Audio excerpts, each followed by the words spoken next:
Добрый вечер. В эфире ток-шоу Владимира Соловьева «К барьеру». Зря радуетесь, демократы России, то, что победил Барак Обама. Это последний президент США. Америка рухнет. Вот модель американской демократии окончательно деградировала и допустила к власти черного африканца, мусульманина. И это завершающий этап развития Америки. Все, ей конец, и не зря это совпало с мировым экономическим кризисом. Я вызываю вас на дуэль, демократ Иваненко. Я принимаю вызов господина Жириновского. Я не знаю, какую будет проводить политику Барак Обама, но я знаю точно, что Америка будет делать вывод из своих ошибок. Это поражение администрации Буша и республиканцев. Для России сегодня самое главное – прекратить конфронтацию, заниматься своими собственными проблемами, делать хорошее, нормальное социальное государство. Тогда мы будем привлекательны для мира. На площадку вызывается вице-спикер Госдумы, лидер ЛДПР Владимир Жириновский.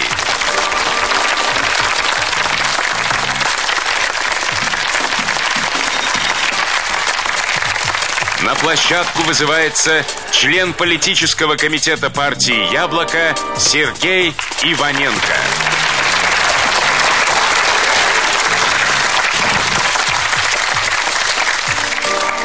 Господа, Владимир Соловьев. Уважаемые господа, вы готовы к дуэли? Готовы. Прошу сходиться. Позвольте представить наших судей. Президент Американского университета в Москве Эдуард Лазанский, политолог Анна Лунева, Ольга Корыштановская, руководитель Центра изучения элит РАН, и политолог Павел Сталин. Их задача объективно судить ваш поединок. Ваша задача привлечь на свою сторону наибольшее количество телезрителей. Кого из вас они предпочтут, мы узнаем в самом конце программы. Если вы голосуете за Владимира Жириновского, звоните 995-8101. Если за Сергея Иваненко, 995-8102. Проголосовать можно и с помощью СМС. Для этого нужно отправить сообщение с кодом участника на номер 3344. Схватка первая. Господин Иваненко, вам бросили перчатку, и как-то часто бывает в беседах с Владимиром Вольфовичем, боюсь, это единственная возможность предоставить вам слово. Говорите. Прерывать можно? Вот, я предупреждал, начнется сразу. Прошу. Это уже прогресс. Уже Я есть спрашиваю, вопрос, да. спрашиваю. Я думаю, что победа Барака Обамы – это существенное событие. По сути, Америка проголосовала против Маккейна. Обаме удалось главное. Ему удалось доказать, что Маккейн – это Буш. И вот те ошибки, которые сделала администрация Буша, их столько много, и настолько они серьезные, что они поставили мир вообще на грань вот дестабилизации. Очень серьезной дестабилизации. Я назову две самые существенные ошибки. Во-первых, это Ирак. Война в Ираке, ну, помимо денег, которые стоит, она стоит $400 миллионов в день для американского налогоплательщика. Но помимо этого, она показала то, что Америка не может считаться моральным авторитетом. Вот они начали войну по какому поводу? Они сказали, что там есть оружие массового поражения. И его не нашли? Его нет. Зато за это время нашли тюрьму Абу-Грейб, где пытки, нашли пытки вам американцы в Гуантанамо и тюрьму в ЦРУ, почти уже, так сказать, доказанная вещь. Вот основа этой серьезной ошибки состоит в том, что они посчитали, ну, не можешь научим, не хочешь заставим. Они пытались свою модель навязать всему миру. И это привело к тому, что Америка в очень тяжелом кризисе. И вторая главная проблема – это экономическая политика. Значит, у них не было никаких регулятивных механизмов, очень низкие налоги. И это привело к таким финансовым пузырям, к спекулянтам, к черному рынку, к теневой экономике. То есть вы считаете, что проблема в Буше, а не в принципе, в самом Да, Америке? Я думаю, я просто приведу... Страшно отказаться от демократии. Нет, одну секундочку. Говорите, это уже одну секундочку. Я хочу... Лекция о чудесах американских не нужна. Вы понимаете, что разницы нету. Администрация Буша или новая. Вы пытаетесь навязать, ну, немножко набедокурила Америка, вот сейчас придет хороший, красивый Обама и все сделает. Это катастрофа для самой Америки. Это внутреннее присуще. Она гибнет. Вы же экономист. Она производит 20% мировой экономики, потребляет 40%. Таким способом грабит нас всех. Страна, которая грабит. Страна, которая агрессор. Страна, которая навязывает демократию, как Саакашвили. Бомбите слабых, бомбите чужие города, нападайте на Россию. Поэтому дело не в ошибках Буша. Буш опытный, Маккейн опытный, они бы медленно спускали бы Америку с Олимпа вниз в пропасть. У Америки нет другого пути. Все, она пошла вниз. И за собой, как криминальная структура, тянет еще полмира. Мы деньги сэкономили, огромные деньги. У наших граждан не доплачивали пенсию, зарплату. Теперь вынуждены покрывать на убытки, которые делает Америка. Она все это делает, понимаете? И Обама, в чем беда? Вы радуетесь Обаме, он ничего не умеет. Он в детстве курил марихуану, это можно баловаться. Он черный, и сегодня Америка уже боится даже. Если бы он был бы белый, его бы никогда не избрали. Его избрали, потому что черный. Как это так? Мы будем критиковать его. Все. Уже теперь африканцы должны господствовать в Америке. Уже 70% населения Нью-Йорка цветные. Все, белые будут убегать, как в ЮАР. Когда был белый президент, его убрали, поставили черных. Всех белых уничтожили. Они все оттуда убежали. Нам сейчас придется принимать иммиграцию нашу. Там 7 миллионов находится. В родном городе Чикаго, город, где он учился, 300 тысяч. Нам придется их принимать. А у нас для них нету работы. Поэтому надо думать.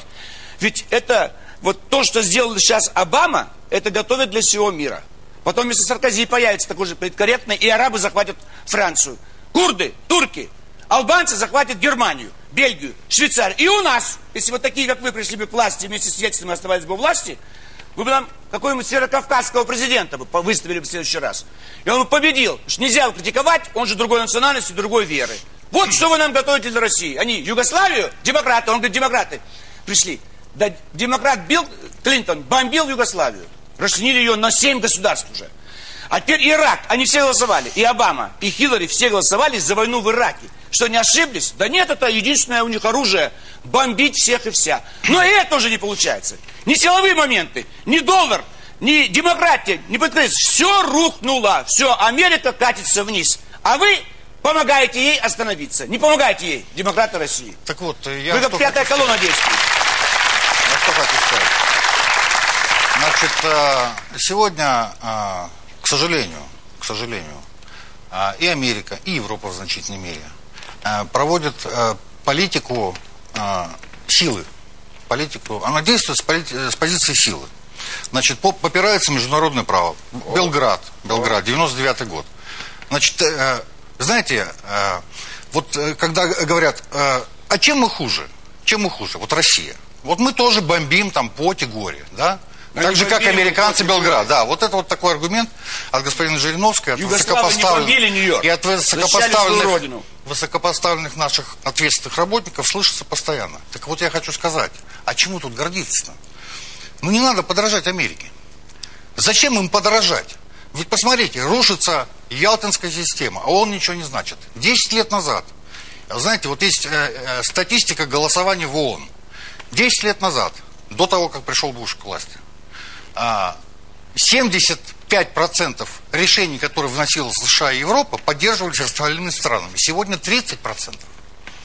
Понимаете? И то выкручивают руки. Мир разочарован крайне в этой политике. А мы что делаем? А мы делаем так же. Вот они по Белграду, а мы по Грузии. Да безусловно. Безусловно. Нас. Вот демократы, безусловно. Видите, что делают? То, что сделал Саакашвили, это преступная провокация военная. Молодец. Это очевидно. Молодец. Это очевидно. Но он-то это сделал, потому что поддержали американцы. И помогли, тот самый человек, который сейчас стал президентом, его вице-президент, господин Байден, активно поддерживает Саакашвили, считает, что русских надо наказать. Да. И что это самый большой президент. Чего я опасаюсь? Я отдаю себе полный отчет в том, что сегодня нет ни одной страны в мире, которая отвечает концепции гуманности, прав человека и демократии. Ни одной. И не было, и никогда не будет. Ни одной. И не было. Нет, и не было. Была попытка Евросоюза. Это крупнейший проект за всю историю 20 века. Он еще работает, между прочим. Так вот, но я хочу сказать, что для чего нам всем повторять ошибки мира? Да почему такое большое желание? Да вы не хотите главного услышать. Я считаю. Да нет, проблема-то другая. Народович говорит о чем? Проблема не в Обаме. Проблема в самой системе политкорректности и самой системе демократии. Она приводит к тому, что такие, как Обама, возглавляют США. Владимир. Ребенку дали в руки атомную бомбу. Значит, я вам хочу сказать, что, понимаете, политика в США она запрограммирована. Там есть администрация достаточно серьезная. Конечно, она не меняется по прихоти одного человека. Это очевидно. Я не исключаю того, что Обама будет примерно проводить ту же самую политику. Я говорю только о надежде. У меня есть надежда. Ну, надежда. На то, что будет меняться. Но то, что совершенно очевидно, что рабочая Америка вышла и стояла в этих гигантских очередях и голосовала, может и быть, голосовала против Маккейна, потому что им не нравится, как устроена их жизнь. Да. Это вот это называется демократия. Не сидеть, как у нас. Извините. Не сидеть, как у нас, и голосовать. А рабочая ли Америка, где работают большинство белых? А рабочая ли Америка или те поколения, извините, темнокожих, которые выросли на социальное обеспечение? Там 15%, и которые вышли... чтобы вы знали. Кого? Афроамериканцев. А белых? Остальные. Ничего 70. подобного. Нет, вот нет, так нет, вот, потому нет, что нет, вы забыли нет. еще, извините, наших друзей мексиканцев. Да. Вы Все забыли азиаты. наших друзей азиатов и китайцев. А, как вы знаете, белые негры, давно являются все меньшинством мусульмане. в Америке. Уже Так что меньшинство. это аккуратно. Вы же были в Нью-Йорке. Это, извините, Там есть так. система выборов. 70% жителей Нью-Йорка цветное население. 70%. Это вы должны видеть. Обама выиграл 52-48. Вот именно. Вот уже все. Уже цветное население 52, поставило 48. своего президента.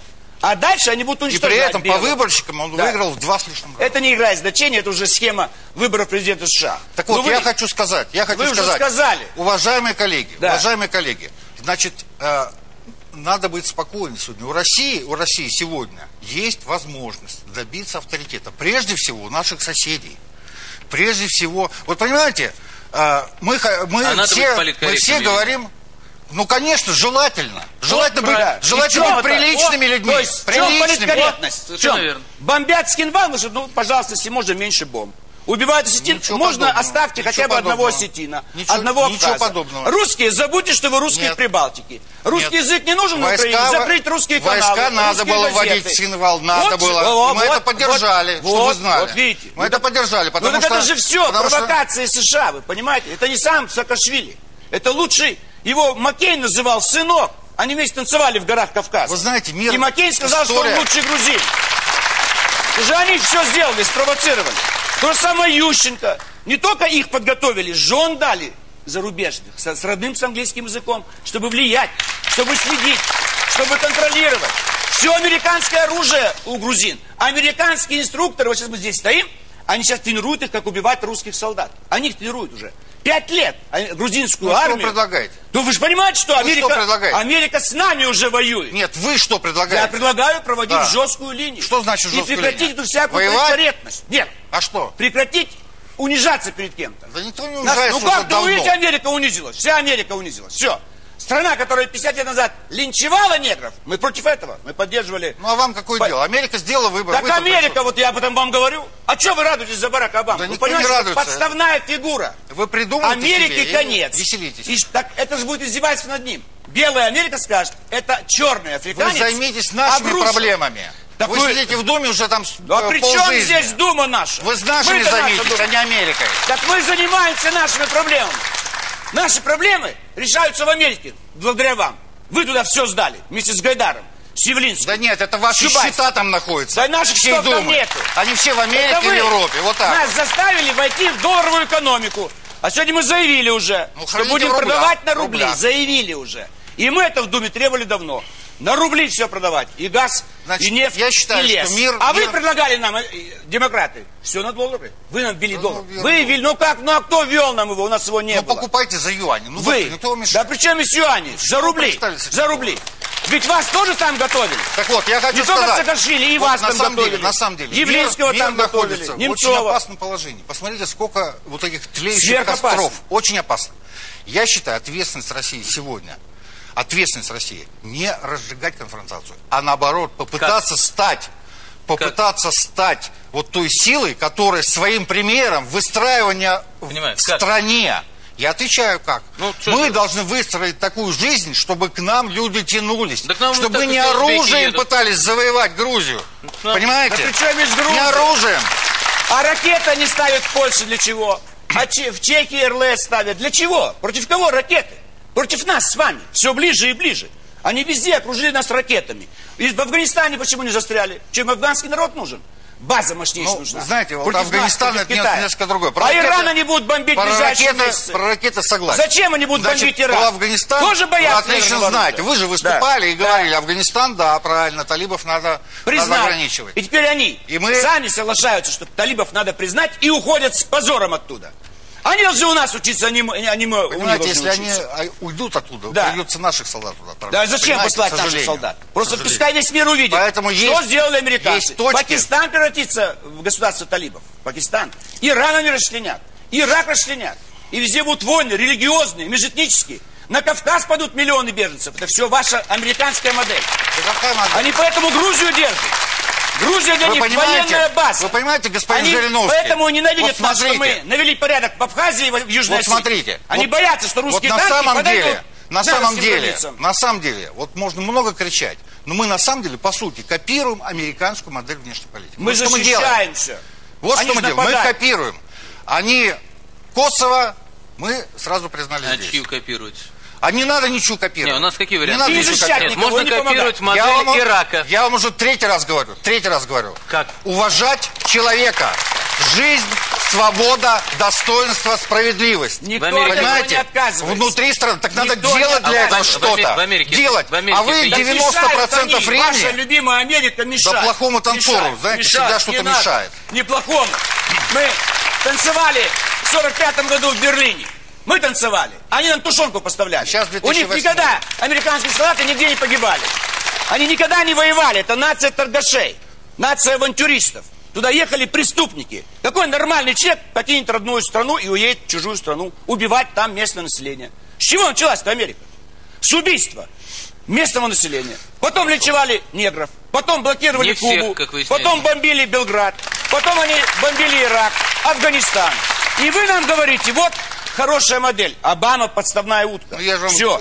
Им конец. Чему вы радуетесь? Вы радуетесь тому, что Обаму, черного африканца, подсунули, чтобы на него списать все грехи. Что да, конец Америки, это все черные, неспособные, малограмотные.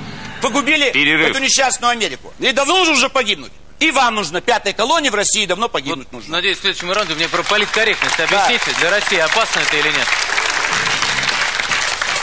Интересно, что в данном случае как Жириновский, так и Иваненко практически взгляды не отличаются по поводу Америки. А дальше возникает вопрос, что делать. Они оба критикуют Америку практически с тех же самых позиций. Но у Иваненко, по крайней мере, есть какие-то идеи, что делать России. А Жириновский только критикует Америку и не предлагает ничего позитивного.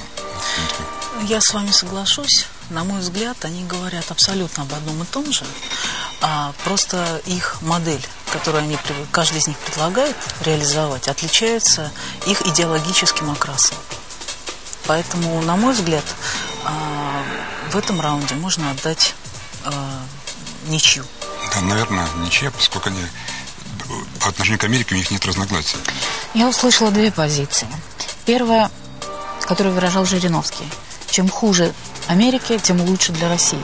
Второй выражал Иваненко, что Россия заинтересована в том, чтобы в Америке было все в порядке.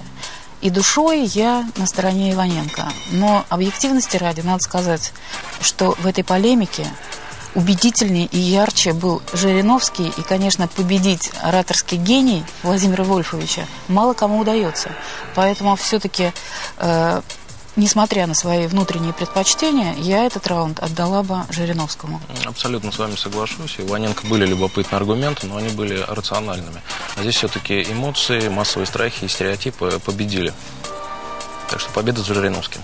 Уважаемые телезрители, голосование продолжается. Звоните по указанным телефонам и посылайте СМС-сообщения. Отдайте свой голос тому из участников, чью позицию поддерживаете.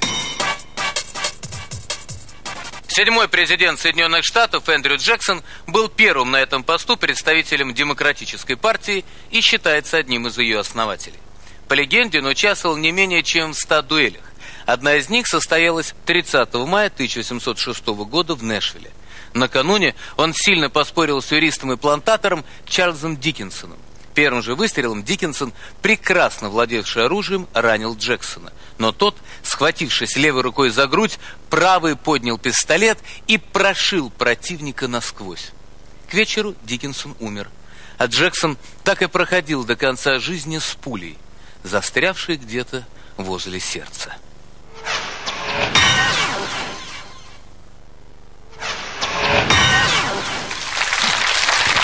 Во второй схватке в борьбу вступают секунданты. Они могут оказать серьезную поддержку дуэлянтам. Поддержите и вы своими звонками. Вторая схватка. Абельцев Сергей Николаевич, депутат Государственной Думы, фракция ЛДПР, Комитет по безопасности. У меня следующий вопрос господину Иваненко. Не считаете ли вы слишком с высокой скоростью и огромную сумму собрал фонд Барака Хусейна Обамы? И не являются ли эти деньги реально деньгами мусульман, в том числе и Усамы бен Ладена, который устал открыто бороться с Америкой и, по всей видимости, решил сделать ставку на своего агента влияния Барака Обаму Хусейна? А так! А так! Очень много денег. Молодец. Этого не было никогда. Давно у нас не было теории заговора. Молодец. Да, действительно, самые дорогие выборы в истории Америки. 5, по-моему, миллиардов долларов потратили они. Что касается сбора средств, я думаю, что они сами разберутся. Откуда там, что. Но просто я хочу вам сказать, что не надо думать, что Барак Обама человек такой случайный, что вот он парень из предместья, вот вышел, и его избрали президентом. Там очень мощные силы стоят за ним. Очень мощные. Кстати, в его штабе... Может быть, это и стоит, по всей видимости. Я просто скажу, какие. Например, в его штабе Мадлена Олбрайт, там, Збигнев Бжезинский, Билл Клинтон и так далее. Люди, которые ненавидят Россию хронически. Люди, которые выступали с жесткой антироссийской позицией, и считать, что там какая-то Аль-Каида, ну, это фантазия. Это абсолютно никакой фантазии. Дело в том, что на самом деле, я вам хочу сказать, что Америка в этом смысле, она продемонстрировала те качества, которые заслуживают уважения. Они преодолели расизм, на самом деле, по сути, фактически. Они преодолели... Более того, Володя, они преодолели бедность. Они более того... Да, действительно, афроамериканец, отец мусульманин. Это серьезный... А мама русская? Наверное. Дело в том, что вы не до конца все говорите, понимаете, господин Иваненко. Дело в том, что в своих предвыборных речах неоднократно он обращался к некой Энн Никсон Купер, которой уже 106 лет, и ее родители помнят рабство. И не является ли это проработкой идеи потребовать возмещения потомкам бывших рабов по аналогии с жертвами Холокоста? Там здесь далеко очень идет. И ни о каком возвращении Барак Обама Америки... тоже пятая колонна. Да, это чистая пятая колонна. У нас занята шестая. То есть, что у вас за партия это такая? Куда ни глянь, везде пятая колонна. Это американское яблоко. По всей видимости, это американское яблоко. Это американский яблоко. Ну, хоть где-то вы пришли к власти. Потрясающе. Поздравляю, да. А это очень похоже, понимаете? Потому что... На какой что, надо отвечать, будете претендовать? Да? Нет, надо отвечать, а что тут ответишь? На правду ты ничего не ответишь. Просто развести руками. Вы можете... Знаете, это как морской бой. Убит. Нет. Нет, так же как 11 сентября. Кто разрушил 2 этих домика в Нью-Йорке? Говорят, Усама бен Ладен? Нет. Американские спецслужбы. Ну, не надо смотреть американские боевики. Да, не надо смотреть американские боевики. Это американские историки говорят, аналитики. Не надо Усама бен Ладена бомбить чужие дома. Да, пожалуйста. Вот напугать весь мир надо американцам. Александр Гнездилов, режиссер, член «Яблока». У меня вопрос к Владимиру Жириновскому. Владимир Вольфович, а зачем простому, обычному россиянину нужно, чтобы Америка катилась вниз? Вот у них начался кризис, так он перекинулся на все остальные страны. Зачем нам, чтобы Америке было еще хуже? Чтобы у нас банки еще закрылись? Чтобы еще людей сократили? У нас топ-фонд в Америке, туда его правительство отправило. Зачем нам проблема? Хороший вопрос. На этот вопрос ответим уже так же. Зачем мы боремся с криминалом? Ну, он же есть криминал. Что с ним бороться? Давайте с ним согласимся. Нет, вопрос не в этом. Я объясняю, что Америка – это криминальное государство. С 1945 года они мучают всю планету. Они оккупировали 150 стран за эти 60 лет. Они выбросили на мировой рынок не все успели. 60 триллионов долларов. У них внутренний долг десятки триллионов. Они живут не по средствам. Они вот, если коррупцию перевести на весь мир, вот там все коррупционеры. Они грабят всю планету, и американцы живут хорошо. И нам Иваненко говорит, как там хорошо, за счет грабежа всей планеты. А Россия не грабит, Россия до сих пор раздает. Все раздает и помогает. Вот две модели. Российская всем помочь, и нам потом плюют в лицо тем, кому помогали. А американская всех закидать фальшивыми долларовыми бумажками. Они же устроили мировую пирамиду. Вы понимаете, что они сделали? Что там Афганистан? Афганистан, Ирак, даже Иран. Они устроили для всего человечества. Это Мавроди. Вы готовы, чтобы с этим бороться? У нас один Мавроди сидел в тюрьме. Обрушить российскую экономику? Вы готовы рисковать благосостояние простых людей, чтобы... Чего ж мы должны жуликам помогать? Глобализация, мы же взаимосвязаны. Мы будем жалеть криминал, да? Давайте жалеть. Из всех тюрем наших выпустим весь криминал. Жалко их нам, это же наши люди. Вы о чем вы говорите? Они уже сидят в Госдуме, чех выпускать. Страна рухнула, Америка. Рухнула. И тот факт, что она привязала к своей экономике весь мир, лишний раз показывает ее преступные замыслы. Она сама не может существовать. Она как паразит высасывает соки отовсюду. И сейчас, перейдя к новой модели, политкорректность сдает страну мусульманам, африканцам, азиатам, латиносам. В этой связи и дальше что? Они уедут в Австралию, мы с вами куда поедем? Владимир Вольфович, Саркози сдаст Францию, арабам, что будем я делать? требую, чтобы вы немедленно принесли свои извинения. Как мы будем делать? Потому что вы сказали страшную вещь. Да. Вы сказали, что теперь они в Государственной Думе. А члены Государственной Думы вам на это скажут правду. В Совете Федерации сажают больше. Вы обидели только что членов Государственной Думы. Я прошу прощения у депутатов Государственной Думы. Извольте, говорите корректно. Говорите в Федеральном собрании. Как вот говорит демократ Иваненко о человеке думает. Вчера президент сказал, давайте думать. Не успеваем думать о человеке. Владимир Вольфович, мы могли бы сократить ракетную армию в Калужской области. Она будет стоять. Целая армия будет стоять за ваши деньги. Владимир Вольфович, вы вот боретесь с африканцами, мусульманами. А вам не кажется, что вот, например, борьба с мусульманами очень сильно ухудшает наши позиции на постсоветском пространстве в бывших советских республиках, которые мусульманские? И что мы из-за этого проигрываем состязание с Америкой, из-за вот такой вот вашей риторики? Да поэтому разделили Советский Союз. Это же все была гнилая модель. Эту нам модель подсунули еще тогда, в 22 году. Разделить страну, Россию, русский народ, на 15 республик. Для этого сделали. Чтобы в 91 году разделить по частям. Ведь все отделились национальные части. Вот нашу страну уже разрушили. И вы что, рады этому, да? Вы что, рады, что они сумели это сделать? Я просто хочу, чтобы мы не теряли свое влияние у своих соседей, которые мусульмане. Не надо вы про влияние думать, их давно уже купили. Это подрывает. Их влияние. Давно их купили уже ваши добрые американские дядюшки. Они их купили. Потому что вы их отпустили и потеряли такой риторикой. Абхазию и Осетию. Мы им все сделали. Продаем газ, нефть, электричество за копейки. Владимирович, к вам пришли. И они ничего нам не помогают. У вас гости. Да, пожалуйста. Так, продолжается американская модель? Сергей Иванов, депутат фракции ЛДПР. Во-первых, Владимир, к вам претензии. Вот судья сидит, а у нее значок не то Обама в беде, не то Обама в бидоне. Надо судить, чтобы беспристрастными были. Это первое. А у нас такие судьи. Второе. Чуть что, Обаму в бидоне. Второе, господин Иваненко. Ну, вы знаете, вот, конечно... Достойно сожаления, это нация, которая проголосовала за ослов. Ведь эмблема демократов – это осел, как вы знаете. Это не наш ослик у которого все входит там и выходит. И достойно восхищения нации, которая голосует за медведя. Так вот, да, именно так. Или за барана. Так вот, слушайте, вот вам, демократам, нужно, видимо, в качестве эмблемы нашим российским демократам взять граблю. Вот сейчас демократ Обама будет доказывать всей Америке, что он больший патриот, чем Маккейн. Его сейчас сравнивают с Кеннеди. Чем кончилось? Они, значит, сначала нашпиговали ракетами Турцию, а потом устроили Карибский кризис. Вы хотите, чтобы это произошло? Вот они радуются. Я ровно это и сделает Обама. Сказать, это вопрос действительно важный, какую политику будет проводить Обама. Не знаю. И я уверен, что не знают американцы. Да и Обама не знает сам Обама. На самом деле, вот то, что сейчас произошло, это исключительно протестное голосование, и даже эффект Брэдли не помог.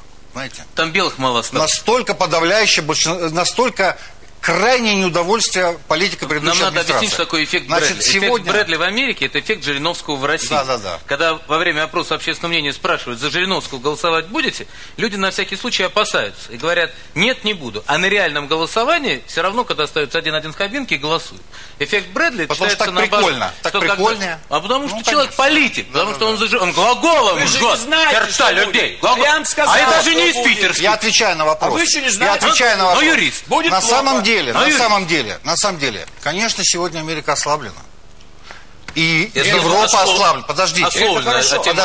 Подождите. Это факт. Вопрос состоит в другом, на самом деле. Самый главный вопрос. Мы-то в этих условиях что будем делать?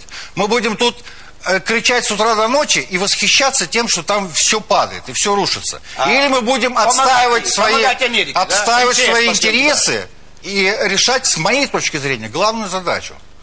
Свободная экономическое пространство хотя бы в тех республиках бывшего Советского Союза. Что вы не знаете, что будет делать Обама. Если даже мы знаем, потому что уже вам сказали, кто в его окружении находится. Тот же самый Бжезинский, который спит и видит, чтобы Россию разделить на мелкое и огромное количество национальных клеток.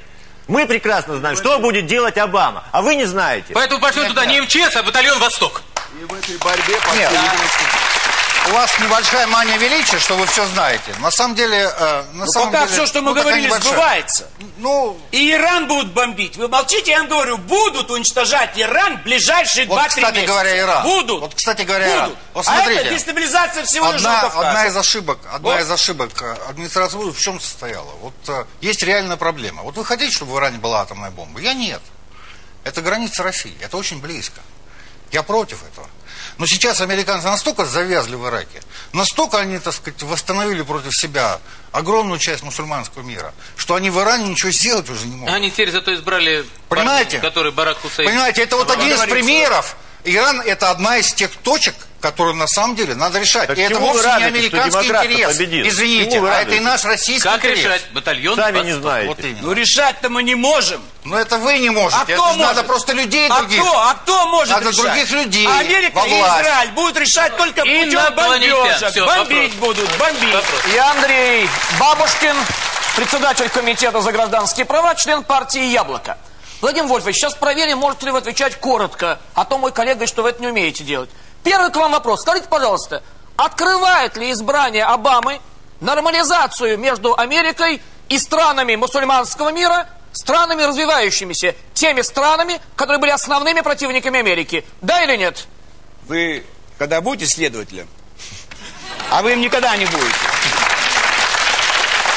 Значит, у нас вот завтра, 7 ноября, да, вот, День революции. Вот такой же Ленин тоже, и Бабушкин там был тоже революционер. Вот так же они были. Отвечайте. Вчера рано, завтра поздно, сегодня взять власть. И взяли власть. Володь, плохо вы знаете историю. Бабушкина к этому времени уже не было в живых. Так Ваш Бабушкин такой же был негодяй, революционер. Это такой ленинский. Вот демократ Иваненко говорит, не знают, что будет. Я вам объясняю. Будет впереди самая страшная в истории человечества катастрофа. Тогда мы Вторую мировую войну, вы забудете. Дорогой Владимир Вольфович, скажите. Америка. Когда в агонии, когда Барак Обама ничего не сможет сделать, они его уберут, сметут вашего демократа Обаму. И там будет страшная диктатура. Говорили, что будет катастрофа. Когда избирали инвалида Рузвельта, говорили, что будет катастрофа. Почему тогда, Владимир Вольфович, послушайте, почему тогда 3 раза катастрофы с Америкой не случилось? Ваше место в другом месте. Вы последний раз Какое, где? Сюда пришли последний раз. Я вам еще раз говорю. Америка нам всем готовит. Вот финансовый кризис это просто так.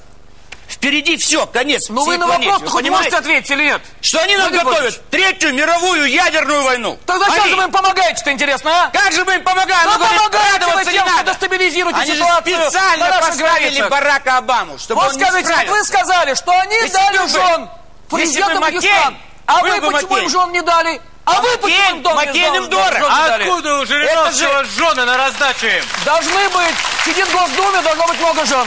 Это и проблема.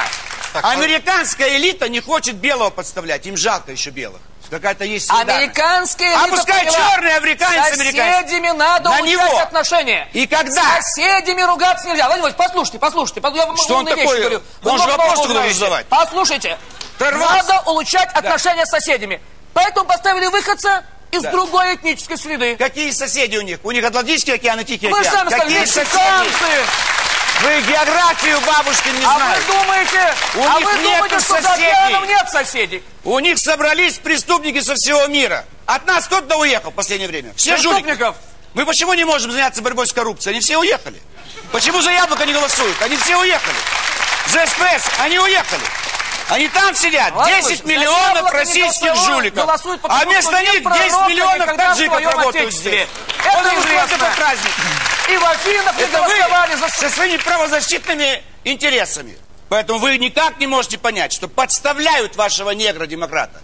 чтобы потом ударить еще раз по неграм, такой же по наш, мусульманам, Абдулаев. по цветным, объяснив, что он не в состоянии управлять Америкой. Позвольте я вам задам вопрос. Я вам задам вопрос, можете отвечать долго, не очень коротко. Я коротко буду отвечать. Но вы все-таки ответьте на вопрос. Главный-то вопрос, на самом деле.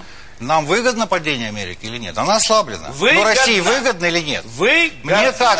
Мне кажется, что это очень авантюрное представление о жизни. Очень авантюрно. Что, спасать будем? Потому что нет. Потому что надо искать возможности договариваться с силами в мире. А не кричать. Брежнев это сделал в 1973 году. Они нам спасли в 1991 году, нас. Они с удовольствием помогли расчленению СССР. Да мы сами развалились, и в этом прекрасно знаем. В третьем раунде я тебе расскажу, что вы объясните мне, в третьем, наверное, будет уже проще. Объясните, почему вы говорите, что надо договариваться, хотя Америка все время показывает пример, как не надо договариваться. Потому что Америка все время бьет по башке, а вы считаете, правильно, вы считаете, что мы должны себя вести, как ведет себя муж с женой, которую насилует. Говорит, дорогая, может, договоришься как-то. Дорогая, веди себя прилично. Позвольте, я вам отвечу. Значит, в третьем раунде. Это так заинтригуем людей, мы с этого начнем. Последнее время. Очень интересный был раунд по сравнению с предыдущим. И я бы здесь в первую очередь отметил работу секундантов. И прежде всего секундантов Иваненко. Они пытались бить Жириновского его же оружием, эмоциями. И это у них почти получилось. Поэтому по итогам раунда я бы отдал победу Жириновскому, но с минимальным перевесом. А меня тут секундант Жириновского обвинил, что я ношу значок Обама. А я-то считаю, что Обама молодой и, я надеюсь, выдающийся политик Америки. Я очень рада за американский народ, за дружелюбный и хороший, трудолюбивый американский народ, что они преодолели свои предрассудки внутренние и что они смогли выбрать не белого человека. Я считаю, что это будет политика новой волны. Все мои аргументы на стороне Иваненко. Но, понимаете, вот какое раздвоение личности. Я вынуждена признать, что этот раунд тоже за Жириновским. Потому что вялые правильные аргументы иногда слабее ярких и неправильных. Знаете, как бы мы не относились к Жириновскому, но он в российской политике, в общем-то, играет такую большую роль, важную, что он отвлекает на себя вот маргинальные элементы, которые иначе бы голосовали. И вот эта политика противостояния, она же, в общем-то, привела и к краху Советского Союза. Поэтому в данном случае он, конечно, артистизм у него великолепный, но он проигрывает просто идеологически. И Иваненко, который говорит абсолютно разумную вещь, что с Америкой нужно договариваться, ее нельзя списывать со счетов. Здесь я с вами не соглашусь. Мне кажется, что несмотря на все попытки Сергея Иваненко удержать беседу в рациональном русле, Владимир Жириновский с помощью своих секундантов сумел все-таки перевести беседу именно на эмоциональный такой уровень высокого накала, где основную роль играют уже не трезвые аргументы, а более эмоционально окрашенные, более яркие аргументы. Шоу, если говорить о шоу, то, конечно, Жириновский выигрывает. Но если говорить об идеях, что делать, тут, конечно, Иваненко. Я свои симпатии в этом раунде отдам Владимиру Жириновскому. Напоминаем, что победителем будет признан тот участник дуэли, за которого проголосуют больше телезрителей. Во время рекламы дозвониться будет легче. Президент США Авраам Линкольн был принципиальным противником дуэли. Но однажды был вызван на дуэль кем-то из своего окружения, имевшим репутацию отличного стрелка. Для того, чтобы не быть обвиненным в трусости, Линкольн изучил дуэльный кодекс и воспользовался правом вызванного назначать время, место и способ сведения счетов. Так вот, он предложил драться на мечах, стоя в воде на глубине 6 футов. Сам президент имел рост 6 футов и 4 дюйма, тогда как его противник был значительно ниже. Дуэль, естественно, не состоялась.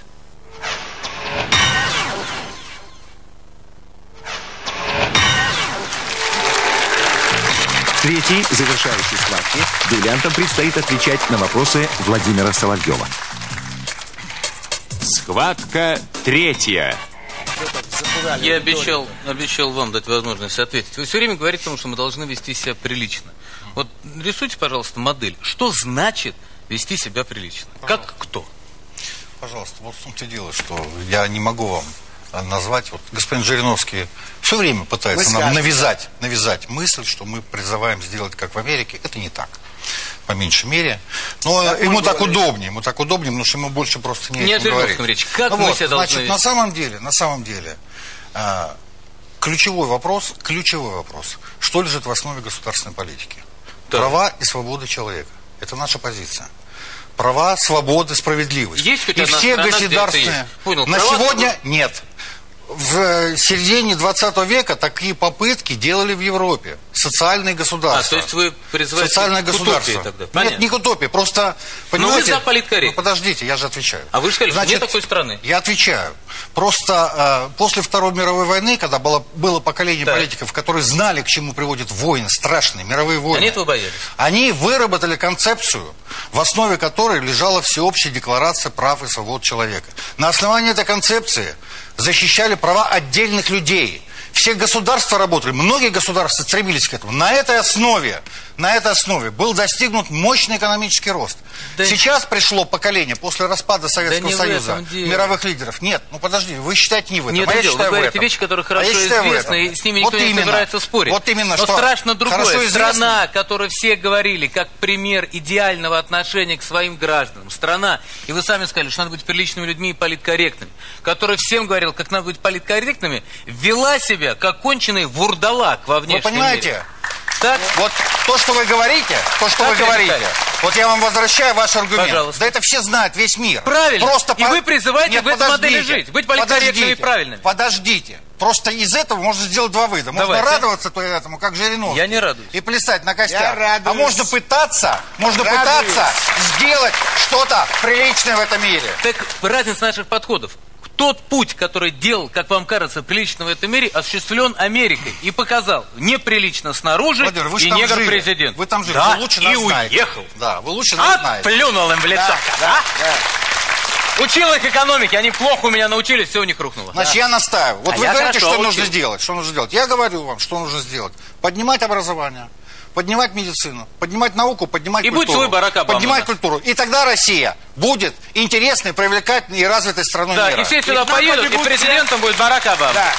Все негры к нам прибегут, мусульмане. Смотрите, интересно получилось. Да. Примерно в одно и то же время. В России отменили рабство, крепостное право. Да. Американцы сказали всем неграм, все хорошо. Да. На плантации не надо. Все, хижина дядюшки Тома завершилась Бараком Обамой. Да. Все знают. Эволюция. Все спрашивают теперь, какой краской Белый дом красит. Самая популярная шутка в России. Все понимают. А это хорошо или плохо? То есть политкорректность, когда нам надо было быть такими правильными, такими ровными, уважительными, дверь женщинам открывать нельзя, все равны, все в своих правах. Не привела ли к тому, что на самом деле в Америке избрали человека, который только наполовину негр, но который никогда не говорил о своей белой семье, которая его воспитала? Все говорят об его умершей черной бабушке, но никто не говорит, а кто его белые мамы и что с ней случилось. Никто не рассказывает, откуда его белые корни. И все, получается, стали политкорректными наоборот. Если раньше ты был расист, ты хочешь, чтобы негров линчевать, теперь, получается, расизм против белых. То есть Америка проголосовала за черного, потому что боялась оказаться не политкорректным. Потому что будь Барак Обама с этими же всеми credentials, как говорят враги, белым, ему сказали, да ты ничего не умеешь. Ты никакой не президент. К чему мы пойдем, если вот эту модель сейчас применим политкорректности в России, перенесем вот их опыт сюда? Ну вот это у нас и произошло. Вот. Про 17-й год я не буду говорить, когда убрали богатых, обычно вы умных, 17-го. И подняли всю рвань, снизу уголовщина, так сказать, и все безлошадные, бесхозы. В 91 году что они сделали? Убрали снова опытных чиновников, убрали страну, как государство СССР, и пришли ребята в рваных джинсах, в кроссовках. Вот они, все, теперь демократы. Теперь нельзя, чтобы где-то был коммунист. И чем кончилось все? Все, развалилась вся страна, вся экономика. Суды, которые они сегодня недовольны, это они создали такие суды. Пресса, которые недовольны, законы, которые приняты, это все они сделали. Это ваши консультанты сидели в администрации у Ельцина. Какие наши? Вот ваши демократы, которые сегодня считаются. И сегодня демократы страна, разные бывают. Есть либеральные демократы. Продолжает жить. Сегодня страна продолжает жить по вашей модели. Вот мы до сих пор делаем как Гайдар, что вот мы были привлекательны, что-то не получается никак. Поэтому вот это вот страшное слово политкорректность. Вы не понимаете, что это приводит к гибели целые государства и цивилизации. Потому что политкорректность, в том числе, мы должны половину людей выпустить из тюрем сейчас. И они политкорректно должны занять места других честных, которые работают. Политкорректность, это мы должны всем таджикам, узбекам 15 миллионов дать квартиры здесь. Дать им профсоюзные права, лечить, учить. И возможность голосовать. И голосовать. И кто будет следующим президентом через 2 президент срока? Будет узбек, таджик, Северного Кавказа. И начнется, и при вас, при демократах, русских стали выгонять отовсюду. Всех. Вот вы меня выгнали из Казахстана. Вот сидит второй свидетель, депутат Иванов. Выгнали. Вы же там не были никогда. А русских выгнали с Северного Кавказа, а с Закавказья. А из Прибалтики что над ними издеваются? Политкорректная Прибалтика. Сверхполиткорректная. В Советском Союзе самые культурные республики были прибалтийские. Туда ездили как за границу. И что они сделали? Русские не граждане. Русские скот. Вот это самая политкорректность. Я согласен, политкорректность. В чью пользу, заранее всем скажите, что русские вы не нужны, как в Прибалтике. Вы к кому обращаетесь? Русский язык не нужен, как на Украине. Обращайтесь. Они выбрали, они же выбрали, не вы же выбрали. Так я вам говорю, к чему пришла. Америка пришла к своей последней черте, вы нам то же самое предлагаете. Нам-то не предлагаете это. Мы этого не хотим, мы этого не допустим. Я могу сказать, не будем что мы не предлагаем. Мы не будем защищать интересы коренного населения. Вот чего мы точно не предлагаем. Мы не предлагаем Жириновского президента. Это мы точно не предлагаем. И мы правильно готовы дать деньги на образование, здравоохранение, жилье, но опять не можем. Опять тратим деньги на оборону. Это сделала ваша политкорректность. Да. Ваш политкорректный Запад 2 военных корабля за 15 лет. 2. Нас бомбит на юге. Убили 100 русских солдат. За что убили их сейчас? 100. С 92 года по 2008. 100. Это 100 семей остались без отца, без мужа. Ваша политкорректная, не только США, Евросоюз сейчас там. Евросоюз стоят и наблюдают, как грузинский спецназ бомбит теперь снова русские войска. Вот политкорректность. Уничтожение России, ваша политкорректность. Смотрите. В России было не так много лидеров, да? Ну, знаем их всех неплохо. Не все из Питера, но многие. Но при этом мы всегда понимаем, откуда они вышли. Четко, понятна структура. В Америке сейчас избрали человека 20 лет назад, как сказать, что вот, может, негр, во втором поколении только американец, без больших денег, самоотучившийся в университете, каким-то образом зацепившийся, начавший политическую карьеру, стать целым президентом. Абсурд. Нет, это специально сделано. Нет, вот для нас это звучало как абсурд. Для нас абсурд. Человек, который сумел внутри партии побороться, притом выиграть. Человек, которого поздравил, несмотря на жесткий их схватку, который был, да, ведь Маккейн его поздравил и сказал, что вот, мы оба любим страну, повел себя. То есть даже политдебаты были без ненависти, без мата, которого в английском языке нет, без бития друг другу по лицу. 2 года люди ездили и рассказывали всем в Соединенных Штатах, кто они такие, какие их идеи. И после этого люди пошли, колоссальный взрыв активности, и проголосовали. Вы хотите вот такой модели для России? Когда любой человек, откуда бы он ни был, мог стать президентом, и когда народ бы знал, за кого голосует, а ему не показывали, за кого ты теперь будешь голосовать. Понятно. Я вам скажу так, что...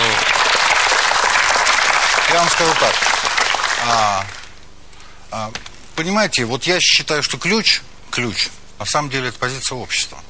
Там и кандидатов в президента подбирают, потому что знают, что люди просто так, что называется, не скушают любой товар. Там подбор кандидатов, система работает. Демократическая партия, республиканская, это мощные системы. И у них масса кандидатов. Они выбирают того, за которого люди могут проголосовать. Почему? Потому что там гражданская активность. Потому что я настаиваю на этом. Америка — это рабочая страна. Рабочая. Там люди работают. Они не купаются в роскоши. Основное, подавляющее большинство.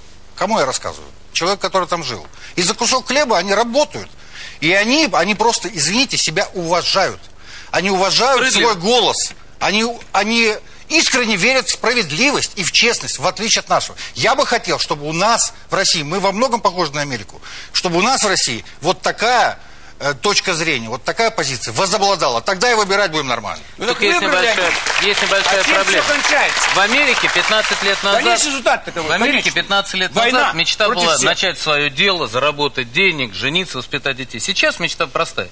Найди богатенького белого, подай на него в суд, найди хорошего адвоката, заработать и кучу денег. Нет, к сожалению, не утрирует. Тот факт, то, что сейчас президентом стал адвокат, не представитель рабочего класса.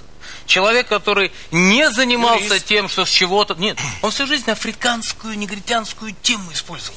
И на этом он пролез. И как раз вы говорили, система выбирает тех, за кого могут голосовать. Конечно. Деградация системы. Дедушка, который до сих пор помнит, как ему в Вьетнаме штыри куда загоняли, и которому по ночам до сих пор русские снятся страшные. И негр, который все время кричит: я негр. Вы смотрите, я женился как негр. У меня дети негры. Вы не думайте о том, что у меня были белые. Не думайте. Я вам хочу сказать. Белым быть плохо. Неграм быть хорошо. Я вам отвечу. То, о чем вы говорите, не имеет никакого отношения к цвету кожи. Вы говорите о другой проблеме, которая, безусловно, существует. Понижение уровня мировых лидеров. В целом по миру, посмотрите. Посмотрите, послевоенные лидеры, а нашим нравится. А мне наши очень нравятся. Ну вот, так вот я хочу вам сказать, что это связано с тем, что действительно сейчас выборы, особенно президентские, особенно в Америке, да и не только в Америке, это телевизионное шоу. Знаете, вот говорят про то, что первый телепрезидент был Джон Кеннеди в 62-м, по-моему, году, я уже не помню, 61-м, 60-м, да. Так вот, и это так вот и продолжается. Но нельзя считать их, знаете, идиотами. Там очень разумные люди сидят в политической системе. Там очень сбалансировано все, и подбор идет. Они работают действительно в том формате, так же, как и мы. Ходим вот к барьеру и обсуждаем политические проблемы. Спасибо вам за это, да. Понимаете, в том формате, который предложен. Скоро будете ко мне в Лефортово приходить. Так вот, с одной стороны говорит осознанный выбор, с другой телешоу. Да-да-да, телешоу. Это навязано, навязанный образ. Это большая проблема современного мира, которая пока не решена. Кого угодно. Усама бен Ладена бороду обрежут и дадут другое имя. И он победит в Америке. Борис Абрамович, его навяжут, скажут. Он перевоспитался, он уже все другое. Можно задать вам неполиткорректный вопрос? Пожалуйста. Вы много лет изучаете серьезные историю религии, хорошо знаете. Ведь не случайно во всех религиях вопрос о том, кто может быть священником, очень жестко прописан. В любой религии. Если мы берем основные, да? То есть даже смотрится, кто он может быть по крови, кто он может быть по полу. Ведь такое есть. Да. Может быть, позволю себе такую страшную мысль, может быть необходимо, и никто не кричит, что это не политкорректно, может быть необходимо вводить такие страшные цензы и в политике. Может быть, все-таки вспомнить, это у нас как-то общество мечется. То мы страшно религиозные, то мы страшно демократичны. Согласен. Может быть, имеет смысл сказать: а нет, ребят, вы, конечно, извините, но вот как не может быть у евреев самым главным человек с не той фамилией, как не может быть у католиков священником на определенном уровне женщина, то есть на определенном уровне иерархии, женщина там не может добиться, да? Папой римской мама быть не может. Да. То есть вариантов нет. Папа. Только папа. Только папа. А внизу там... А у грузин может. А потому что у них папа — это мама. Да. У них слова такие. У них все наоборот. Может быть, надо довести неполиткорректность до окончательного абсурда и сказать: все, политкорректность, до свидания. Вы доведете Россию до окончательного абсурда. Весь мир. Могут быть только из Питера мужчина, юрист. Да. Он президент. До 50 лет. До 50 лет. Да. Все остальное неправильно. Вы загнули до 50. Начнем с детектора не я сказал, лжи. Не я сказал. Я пошел в детектор лжи. И там показалось, что вы питерский не пошел, юрист. Зюганов не пошел. Все боятся. Анализы боятся сдать. Нам пришли а вас на детектор лжи анализы, что ли, берут? Сахар. Вот прибор, говорит, моментально определяет сахар. Предлагают всем. Все испугались. Говорю: пожалуйста, все. И меньше нормы. 6 норм, а у меня 5. Куда сахар дели? Конфеты не кушаю. Все демократам отдаю. Чтобы жизнь сказала слаще. Чтобы он было слаще. То есть, обязательно. Мир такой хрупкий, вы вот зря думаете. 21 век — это век катастроф. Не только экология, кризис финансовый, политический, военный. То есть надо выбирать людей. А это шоу, которое устроили, и пришел этот молодой негр к власти, это страшно. Ведь они поэтому сделали. Он правильно говорит. Осознанный выбор не у рядовых американцев. Осознанный выбор у политической элиты. Они поняли все. На кого спихнуть всю ту гадость, которая сейчас начнется в Америке? Вот на него, который будет сейчас совершать ошибки. Он же ничего не умеет, не знает. Он даже штатом никогда не руководил. Министром не был. Никогда, ни одного дня не сидел в кабинете исполнительной власти. И сразу президент страны, которая бомбит всю планету. И где гуляет только американский доллар. И сейчас все рухнуло. Что он сделает сейчас? Он же ничего не сможет сделать. Печатный стол. Мы должны ему направить нашу передачу, пусть он откажется от вступления в должность 20 января. Вот, правильно. А еще мы можем ему отправить завещание Ванги, которое говорило, что 44-й президент Америки будет последний и черный. И даже дата была указана. В 2008 году Америка изберет своего последнего президента. И осознанный выбор в этом заключается. Вы правы. последнего дать, чтобы он закрыл Америку.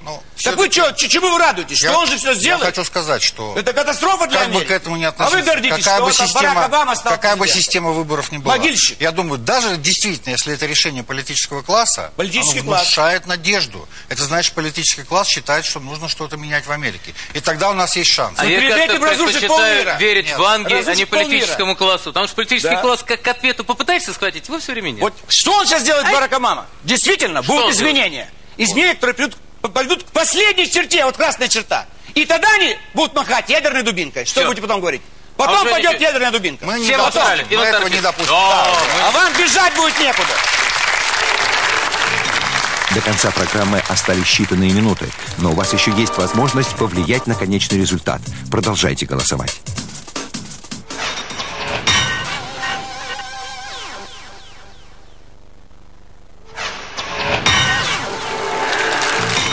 Наступает кульминационный момент.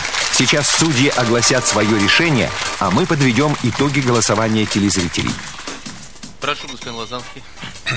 Ну, Владимир Вольфович, конечно, великий артист и шоумен. И вот, наверное, почему все российские телеканалы стремятся его заполучить. Я получил огромное удовольствие, слушая его. Однако, если перейти к сути дела, то его риторика довольно опасна, так как она подталкивает к созданию у россиян Америки образ врага. А Америка, несмотря на все проблемы, которые оба выступающие говорили, действительно, и экономические, и военные, и политические, и финансовые, все равно остается мощнейшей державой мира. И эту страну иметь в качестве врага, наверное, не очень разумно. Поэтому мне ближе позиция Иваненко, который говорит, также подчеркивает все ошибки Америки, но говорит, нам нужно договариваться. У нас нет другого выхода, как договариваться. Общие проблемы, которые в мире существуют, невозможно решить ни Америке, ни России, если они будут не в одном лагере. Извините, время. И кто победил? Иваненко. Иваненко. То есть подход какой? Если не можешь подать в суд на насильника, сделай вид, что это твой любовник. Да. Понятно, да. Все. Прошу вас. Смирись. Я также отдам свой голос господину Иваненко. На мой взгляд, Барак Обама это темная лошадка. Да, мы не знаем, чего от него можно будет ждать. Мы можем пока что ориентироваться во многом только на тех людей, которые сейчас за ним стоят. Что касается отношений России и Америки, то, что греха таить, наши страны никогда друг друга не любили, не любят и, мне кажется, любить не будут. Понятно. Мне кажется, что должен преобладать рациональный подход, и поэтому мне ближе гораздо позиция господина Иваненко. Госпожа Крыштановская. Мне в этом раунде не хватило нравственных оснований политики. Спорили о том, что лучше, чтобы победил белый или чтобы победил черный, и последствия этого. Мне кажется, что победить должен был быть лучший. Победить должен лучший. И в Америке именно это и произошло. Случайно оказалось, что у этого человека не тот цвет кожи, который кому-то нравится. Мне кажется, Обама был лучший, он был убедительнее, он зажег людей, он сделал так своими речами, что люди поверили ему, и он вдохнул в нацию американскую надежду, и это очень важно. А американская нация находится, конечно, в тяжелом положении. И кто победил? Я считаю, что все аргументы, я принимаю все аргументы Иваненко, но пророк нашей политической сферы, безусловно, Жириновский, и он был убедительнее. Спасибо. Господин Сталин. С самого начала господин Иваненко занял проигрышную позицию, потому что он пытался апеллировать к рациональному. Ну, соответственно, формат ток-шоу не предполагает каких-то рациональных вещей. Соответственно, естественно, умение делать шоу, которым Жириновскому не откажешь, не изменил ему и сейчас. Поэтому я однозначно отдаю победу Жириновскому. Ну что ж, вы выслушали мнение уважаемого жюри. А как проголосовали наши телезрители, мы узнаем прямо сейчас.